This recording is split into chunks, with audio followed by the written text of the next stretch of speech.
Oi, gente, tudo bem com vocês? Vamos para mais uma aula de língua portuguesa e literatura, professora Clara.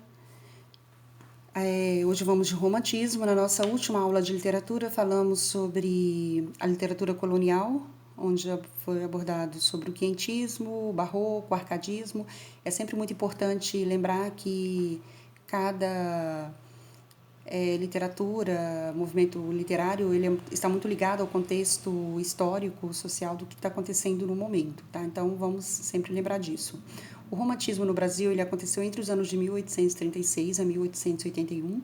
Anterior a essa data de 1836, vários fatos históricos importantes aconteceram tanto no Brasil como no mundo, o que vai ser bem determinante para as características desse período literário.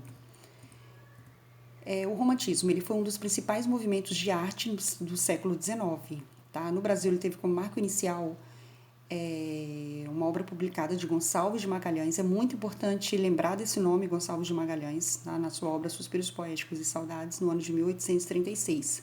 Porque a partir daí é que inicia, de fato, a nossa literatura dos românticos aí no Brasil, tá? O romantismo brasileiro é considerado um dos principais marcos da literatura em nosso país. Claro que várias outras literaturas foram importantes, mas essa é considerada o marco inicial.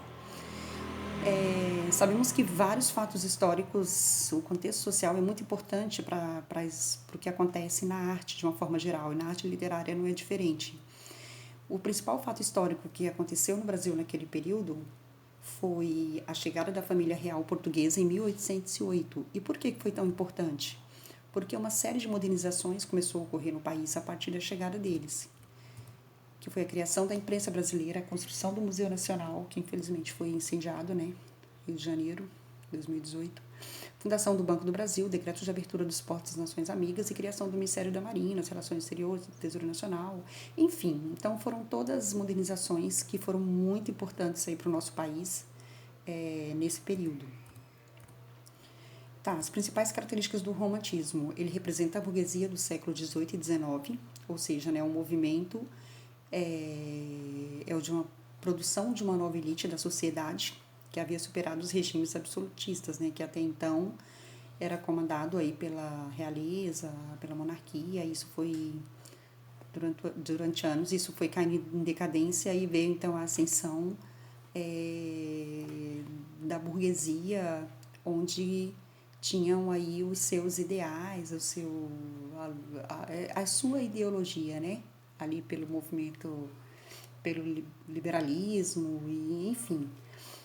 Surgiu, por exemplo, a partir ali da Revolução Francesa, isso ficou mais evidente e começou a se espalhar pelo mundo, mas outros países anteriores também tinham esse mesmo movimento, né? De se surgir aí então um novo poder, né? Através aí da burguesia. Tá, e as características então, por conta de todo esse movimento, foi o egocentrismo, tá? O culto ao eu, o indivíduo como sendo o centro dali mais importante, né? O nacionalismo, algumas vezes até exagerado, exaltação da natureza, idealização do herói, do amor e da mulher e fuga da realidade por meio da morte, que isso vocês vão ver bem presente em algumas características aí de poesias. As fases do romantismo na poesia. Então, a introdução da poesia nesse período literário, ele foi marcado em 3 fases distintas, tá? Em 3 grupos, que são o grupo dos indianistas, ultrarromânticos e condoreiros. Vamos saber um pouquinho sobre cada uma delas. Os indianistas, que foi a primeira geração romântica, teve como principal autor, né, o Gonçalves Dias.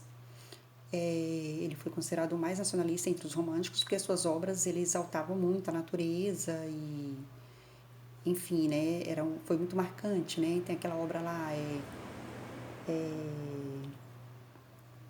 agora deixa eu ver se eu lembro, né? As aves que aqui gorjeiam, não gorjeiam, como lá, lembra? Nessa terra tem palmeiras, onde cantam sabiás. Lembra desse poema? Então, é que eu não tenho ele todo aqui agora, mas é uma dessas obras dentre outras, né, bem importantes nesse período. Ultrarromânticos, que foi a segunda geração romântica, também conhecida como Byroniana, que era o sobrenome de um autor europeu, tá? E o que foi marcante nessa segunda geração, gente? O culto à morte. Era assim, chegava a ser macabro, né? A forma, até pelo período, pelo que estava acontecendo, porque foi marcado assim por um momento em que estava acontecendo a doença do século, né? Que era a tuberculose, muitas pessoas morrendo, inclusive esses autores desse período, como Álvaro de Azevedo, Casimiro de Abreu, dentre outros, morreram muito jovens, né? Alguns teve obras póstumas, né? Porque não deu tempo nem de se publicar. Pessoas que morriam com 20 e poucos anos, 30 e poucos, entendeu? Então, foi um período, assim, muito sombrio mesmo, tá? E aí suas obras eram muito além, assim, da realidade. Chegava a ser uma loucura, tá? E por fim, os condoreiros, que o que aconteceu? Depois de passado o período ali histórico que foi bem marcante, né, que foi a independência do Brasil, 1822, um pouco antes aí do início, né, do romantismo, porque estava todo nesse ideal aí de liberdade, né, enfim, livre de Portugal, já não era mais colônia de Portugal, agora era um país ainda que tinha um imperador, né, ainda não era uma república, mas tinha toda essa coisa da liberdade. Só que isso foi se perdendo por conta que começaram a perceber que havia necessidade de outros tipos de liberdade, que era a questão mesmo social. Né? Ficou mais nítido a questão da injustiça, especialmente no que diz respeito à escravidão. O principal autor dessa época, que foi o Castro Alves, em seus versos, fazia denúncias, né? Denúncia social e eles, a maioria eram abolicionistas também, lutavam contra a escravidão, enfim. Então foi um período assim, nessa terceira geração foi muito marcado com isso daí, tá? Com esse fator social. Já na parte de romance, né, que são as prosas, que coincidiu exatamente com a chegada da imprensa e houve a possibilidade então de imprimir, né, os escritos, né, de se publicar as obras. E para se tornar uma forma mais fácil de se publicar, na época, eram os chamados folhetins, que eles eram publicados em partes, vamos supor, uma obra, um livro, ele não era publicado de uma única vez. Todos os dias se colocava no jornal, ou todos os dias, ou uma vez por semana que fosse, né?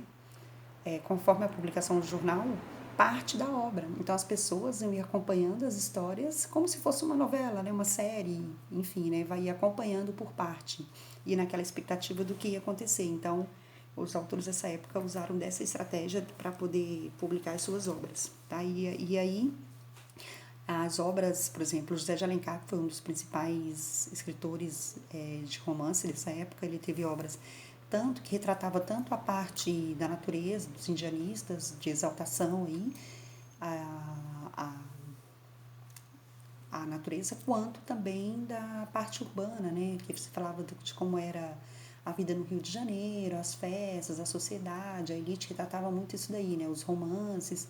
Então são livros muito agradáveis de se ler, muito bom. Quem não conhece, quem não leu ainda, é bem interessante. E tem outros autores também com obras interessantes, como A Moreninha, Memórias de um Sargento de Milícias, que são histórias que falam de romances, assim, com personagens estereótipos, né, da sociedade da época. Então, quem não leu ainda, vale a pena conhecer um pouquinho mais sobre essa literatura, sobre os romances desse período, né, muito interessante. Aqui nós temos a imagem de vários desses autores que foram citados, da primeira, segunda, terceira geração e também dos romancistas, tá? Só para a gente conhecer um pouquinho aí a imagem de cada um deles, tá? Tá, aí vem a pergunta, como que tudo isso pode cair no vestibular? De que maneira pode ser abordado, por exemplo?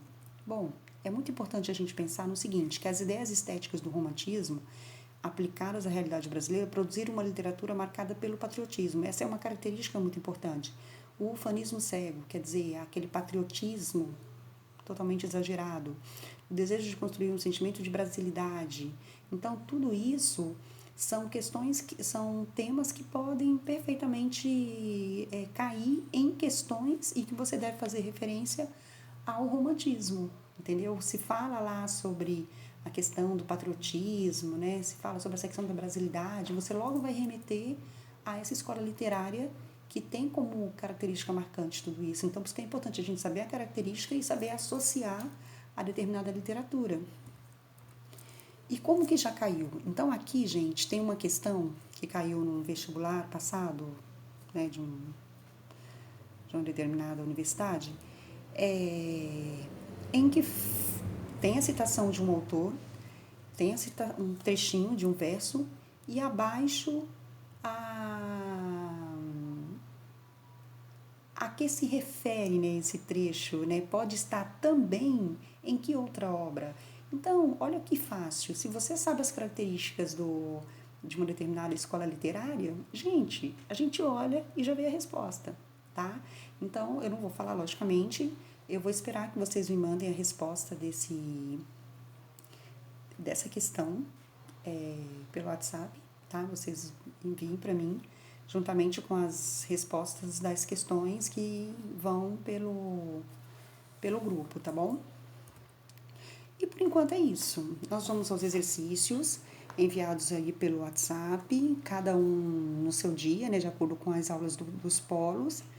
Aí eu peço para vocês que enviem as respostas pelo privado. Quero aproveitar para parabenizar os alunos que estão encaminhando, né, que eu estou aí corrigindo, mandando de volta, mandando as respostas comentadas, enfim, continuem, né? Vamos tentar ao máximo tirar proveito desse momento aí e aproveitar ao máximo possível essas aulas, tá, gente? Qualquer dúvida que tenha ficado, mandem as perguntas de vocês também lá pelo grupo, tá? Pelo WhatsApp. De preferência no privado, né? Para que não fique tão tumultuado o grupo de estudos. E espero que vocês aproveitem bastante a aula, tá bom? Então, até a próxima, um beijo e fiquem com Deus.